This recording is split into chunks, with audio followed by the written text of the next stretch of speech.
ఆపి అదాలత్లో music director అను మాలిక్ గారి మీదున్న ఆరోపణ ఈయన ఒక కాపీ క్యాట్. అను మాలిక్ గారు, నాకొక పెద్ద ప్రొడ్యూసర్ చెప్పారు, ఆయన ఎప్పుడైనా మ్యూజిక్ కి సంబంధించిన సినిమా తీస్తే అందులో హీరోగా మిమ్మల్నే పెట్టుకుంటారు. ఆ సినిమా టైటిల్ దొంగ నంబర్ 1. ప్రొడ్యూసర్ ఎవరైనా సరే ప్లీజ్ నాకు పరిచయం చేయండి. ఇప్పుడు మీరు దొంగతనం గురించి మాట్లాడుతున్నారు. నేను ఎవరి రహస్యాలు బయట పెట్టదలుచుకోలేదు, ఎందుకంటే నాకు అది అంత మంచి విషయంలో అనిపించడం లేదు. సరే మీరే చెప్పండి. ఒకవేళ నేను నా గురువు గురించి చెప్పాలంటే శంకర్ జయకిషన్ గారు. అంటే ఆయన వల్లే నేను అను మలిక్నయ్యాను. ఆయన ఒక పాట కంపోజ్ చేశారు. నేను మీ ఇన్ఫర్మేషన్ కోసమే చెప్తున్నాను. సూపర్ హిట్ సాంగ్ నేను పాడతాను. అంటే దాని ఎండ్ లైను వేరేలా పాడతాను. कौन है जो सपनों में आया, कौन है जो दिल में समाया, लो झुक गया आसमां भी, इश्क नया रंग लाया.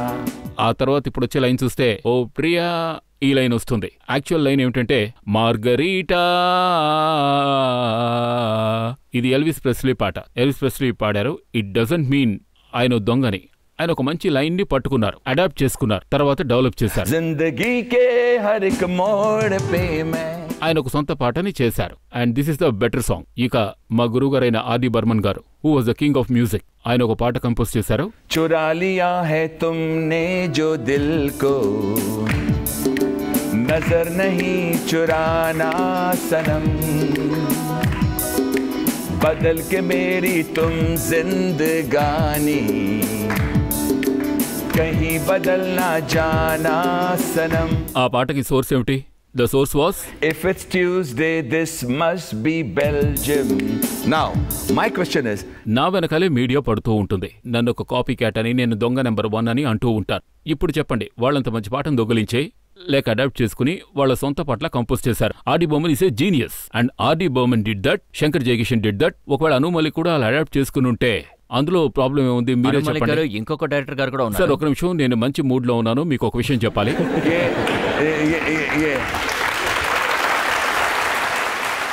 ఈయన మన శంకర్ జయకిషన్ గారు, మ్యూజిక్ లో గురువు గారు, changed it. R D Burman ఒక చిన్న లైన్ తీసుకుని ఆయన సొంత పాట కంపోజ్ చేశారు. అందుకని ఆయన దొంగ అయిపోతారా?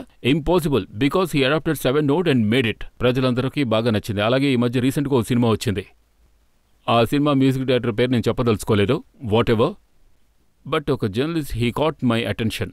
ఆయన రివ్యూ చేస్తున్నప్పుడు ఆ మ్యూజిక్ గురించి ఏం చెప్పారంటే, this song is very well adapted song. కానీ నేనేమైనా ఒకటి అలా చేస్తే దొంగతనం, ఆయన చేస్తే మాత్రం adaptation. Why is this discrimination? Why? ఎందుకంటే ఆ పాట whatever the song is, let me sing the song. You are the theme for my dream, for my dream. అదొక అద్భుతమైన సాంగ్. మీరు ఆ పాటని వింటున్నారు, దాని రివ్యూ చూసుకున్నారంటే very well adapted. Why sir? నేను చేస్తే దొంగతనం, వాళ్ళు చేస్తే adoption. Why this discrimination? What about the original work?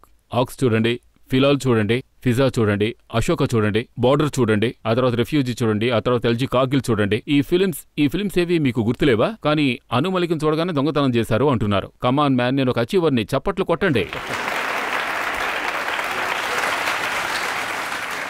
మీరు శంకర్ జయకిషన్ గారి పాట గురించి చెప్పారు, మీరు ఆర్ డి బర్మన్ గారి పాట గురించి కూడా చెప్పారు.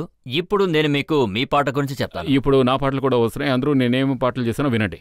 మర్డర్ అనే సినిమాలో మల్లికా షరౌత్ గారి సాంగ్ మనందరం చూసాం, బిగే హోట్ తెరే. ఈ పాటని పాకిస్తానీ సింగర్ నదమ్ షరాజ్ పాడారు. ఆవిడ పాడిన పాట మెను తెరే నాల్. ఈ సాంగ్ ని పూర్తిగా కాపీ కొట్టారు. నేను పాడలేను, కానీ నేను పాడతాను, వినండి. ఇది ఆ పాట. చాలు, పాట తర్వాత పాడతాను. అంటే ఈ పాటని నా ప్రొడ్యూసర్స్ ముఖేష్ భట్ అండ్ మహేష్ భట్, నేను వాళ్ళని ఎంతో గౌరవిస్తాను. నేను వాళ్ళకి ఎంతగానో రుణపడి ఉన్నాను. ఇప్పుడు జీవితంలో నేను ఇంతవరకు వచ్చానంటే అందుకు వాళ్ళు నాకు ఎంతో ఎంతో సహాయం చేశారు. ఆ సినిమాలో పాటే ఫర్ ఎగ్జాంపుల్ దిల్కు హజార్ బార్ రోకా రోకా రోకా. ఇది అను మలిక్ పాట. మీరు దీని గురించి మాట్లాడకుండా మీరు దాని గురించి మాట్లాడుతున్నారు. ఆయనే ఆ పాట తీసుకొచ్చి ఇచ్చారు. నన్నేం చేయమంటారు అని అడిగాను. ఆయన వెంటనే అను, ఇది అవుట్సోర్స్ సాంగ్, ఇది సూపర్ హిట్ సాంగ్, దీన్ని అరేంజ్ చేసి రీక్రియేట్ చెయ్యి అన్నారు. ఆయనే నన్ను మోడిఫై చేయమన్నారు. ఎందుకంటే మీరు ఒరిజినల్ పాటని మా పాటని విన్నారంటే ఆకాశానికి భూమికి ఉన్నంత తేడా ఉంటుంది. నేను మహేష్ భట్ కోసం ఏవైనా చేస్తాను. వాళ్ళకి నేను ఎదురు చెప్పలేను. అలాగే నేను ప్రజలకు కూడా చెప్తున్నాను, ఇప్పుడు మేము ఇలా ఉన్నామంటే అంతా వాళ్ల వల్లే. ఒకవేళ ఒక ప్రొడ్యూసర్ మనకి జీవితంలో అండగా ఉన్నారంటే, అంటే ఒక నిర్మాత లేదా ఒక డైరెక్టర్ లేదా ఒక ఆడియో కంపెనీ వాళ్ళు ఇలాంటి ఫేవర్ చేయమని అడిగితే నేను వాళ్ల వల్లే ఈ పొజిషన్కి వచ్చాను. దొంగలిస్తే తప్పలేదని చెప్పాను. నో, అలా చెప్పలేదు. ఆయన నన్ను దొంగతనం చేయమని చెప్పలేదు, కానీ అడాప్ట్ చేసుకోవచ్చు. It's a good song. But sir ఇది కూడా చెప్పారు. నేను మీకు ఇంకొక ఎగ్జాంపుల్ చెప్తాను. చెప్పండి. అమీర్ ఖాన్ గారి సినిమా అకేలే హమ్ అకేలే తుమ్, దానిలోని పాట ఓ ఐ లవ్ యూ డాడీ. ఆ సాంగ్ ఒరిజినల్గా పాడింది జిమ్ రీవ్స్ గారు. But you love me daddy. పాడండి, మీలో ఎవరికి ఆ పాట ఇష్టమో పాడండి. ఆ తర్వాత ఆ ట్యూన్ గురించి చెప్పాలంటే sir the problem here is, sir అందులోంచి కేవలం లిరిక్సే తీసుకున్నాం, నాట్ ద ట్యూన్. నా పాట విన్నారంటే తూ మేరా దిల్ తూ మేరీ జాన్ ఓ ఐ లవ్ యూ డాడీ, తూ మాసూమ్ తూ నాదా but I love you daddy. ఇది English word, but I love you daddy. I love you అనే మాటని వాళ్ళు మాత్రమే చెప్పాలని ఎక్కడా రాసిపెట్టి లేదు.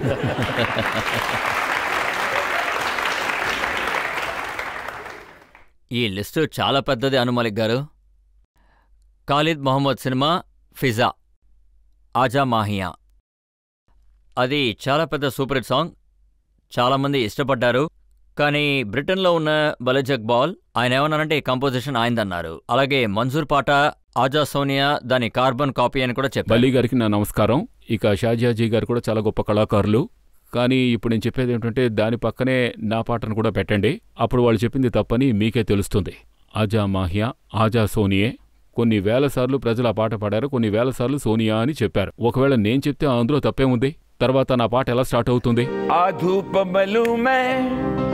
तेरे हाथों में आज सजदा करूं मैं, तेरे हाथों में ओ सुबह की मेहंदी छलक रही है, आजा आजा माहिया ओ आजा माहिया ओ आजा मा. తర్వాత ఇప్పుడు ఈ నేనెప్పుడు పాడాను? నాకు 20 ఏళ్ల వయసు ఉన్నప్పుడు పాడాను. వీళ్ల పాట ఇప్పుడే వచ్చింది, నేను సోనీ మెహ్వాల్లో ఇచ్చాను. అరే కనీసం నా వయసుకైనా విలువివ్వండి. ఇప్పుడు నేనిచ్చానన్న ఈ సాంగ్ని 20 ఏళ్ల వయసులోనే నేను ఇచ్చేశాను. నా దగ్గర ఇంకొక ఎగ్జాంపుల్ కూడా ఉంది. ఇంకా టెన్షన్స్ వస్తూనే ఉన్నాయి, ఇది ఇప్పట్లో ముగిసిపోయేది కాదు. పెద్ద లిస్టే ఉంది. మాధురి దీక్షిత్ గారు యాక్ట్ చేసిన సినిమా యారానా, దానికి మీరే మ్యూజిక్ చేశారు, మేరా పియా గర్ ఆయా. అవును సార్. నుస్రత్ ఫతే అలీ గారి పాట, అది సూపర్ హిట్ సాంగ్. ఆ పాట ఏంటంటే మేరా పియా గర్ ఆయా ఓ లాల్ని. అందులో డిఫరెన్స్ ఏంటంటే మీరు లాల్ని బదులు రామ్జీని పెట్టారు. సార్ నాకు ఈ పాట చాలా ఇష్టమైన పాట. ముసఫత్ అలీ ఖాన్ సార్కి నమస్కారం చెప్తున్నాను. దేవుడు ఆయన ఆత్మకి తప్పకుండా శాంతి కలిగించాలి. ఈ పాట నాకు ఇష్టమైన పాట. ఇంకొక విషయం ఏమిటంటే యూసఫ్ ఫతే గారిని నేను మీట్ అయ్యాను. మా ప్రొడ్యూసర్ ఆయన నాకు పరిచయం చేశారు. ఆయనకి ఈ పాట కూడా వినిపించాం. ఆ తర్వాత మేము దాన్ని ఫుల్గా చేంజ్ చేశాం. అందులో స్టార్టింగ్ చిన్న లైన్ మాత్రం తీసుకున్నాం, బాగా నచ్చినందువల్ల. ఆయన ఏం చెప్పారంటే నువ్వు ఫుల్ లైన్ చేయించేయి, so I don't think it's full copy అని అన్నారు. ఆయన first music, introduction music, second music, third music అన్నిటినీ చేయించేశాను నేను. సో నేను ఆయనతో ఫస్టే చెప్పేశాను, ఒకవేళ మా ఎస్జే లేదా పంచంతా లేదంటే ఈరోజు ఎంతోమంది మ్యూజిక్ డైరెక్టర్స్ ఉన్నారో ఇండోనేషియన్ మ్యూజిక్ తీసుకోండి, కొంతమంది ఏమో స్పానిష్ ఆల్బమ్స్ తీసుకుంటారు, వాళ్ళు ఎన్నో పాటలు తీసుకుంటూ ఉంటారు. ఒకటి వాళ్ళ పరిస్థితులు అయి ఉండొచ్చు, లేదా వాళ్ళ స్టార్స్ చెప్పుంటారు, లేదా ప్రొడ్యూసర్ చెప్పుంటారు, లేకపోతే డైరెక్టర్ చెప్పుంటారు, లేకపోతే ఎవరైనా డిస్ట్రిబ్యూటర్స్ చెప్పుంటారు. కానీ the bottom line is no one wants to pressurise, the bottom line is no one wants to copy, the bottom line is you need a maker like JP Datta. నేను మీకు మరో విషయం కూడా చెప్తున్నాను సార్. ఇప్పుడు మీరు లిస్ట్ గురించి మాట్లాడుతున్నారు. బోర్డర్లో పాటలు వినండి. ఎటువంటి పాటలవి? Every song is original because JP Dutta says I believe in you. అలాగే రెఫ్యూజీ ఫిల్మ్కి ఫిల్మ్ఫేర్ అవార్డు రాలేదు, కానీ నాకు నేషనల్ అవార్డు వచ్చింది. అలాగే ఆ పాట కూడా ఎంతో బాగా హిట్ అయింది. అలాగే మీరు చూసుకోండి అశోక, అలాగే అక్స్ తీసుకోండి, అన్ని songs original. The reason when you have maker like Rakesh Mehra or JP Datta or Mansoor Khan. ఆ తర్వాత ఇంకో సినిమా ఉంది ఫరా ఖాన్ కోసం చేశాను, మెహూనా. ఆ సినిమా పాటలకు నాకు ఫిల్మ్ఫేర్ అవార్డు కూడా వచ్చింది. అందులో మీకు ఒక పాట కూడా సోర్స్ దొరకదు, ఎందుకంటే because they believe in you, they won't come in any CD. వాళ్ళు ఆ విధంగా ఏమీ చేయరు. వాళ్ళు నన్ను ఎంతో బాగా బిలీవ్ చేశారు, మీరు సాధించగలరని చెప్పారు. అదే చెప్తున్నాను, ఎవరైనా సోర్స్ తీసుకొస్తే మేం చేసి చూపించగలం, మరో దారి లేదు. సిచ్యువేషన్ అలా ఉంటుంది, మేమేమీ కాదనలేము. పైగా వాళ్ళు బాధపడడం నాకు ఇష్టం ఉండదు. నేను ఒరిజినల్ మ్యూజిక్ కంపోజ్ చేయగలను, నా దగ్గర తీసుకోండి. అలాంటి పాటలు చేశాను, ప్రజలకు నచ్చింది. That's the truth. Clap for that.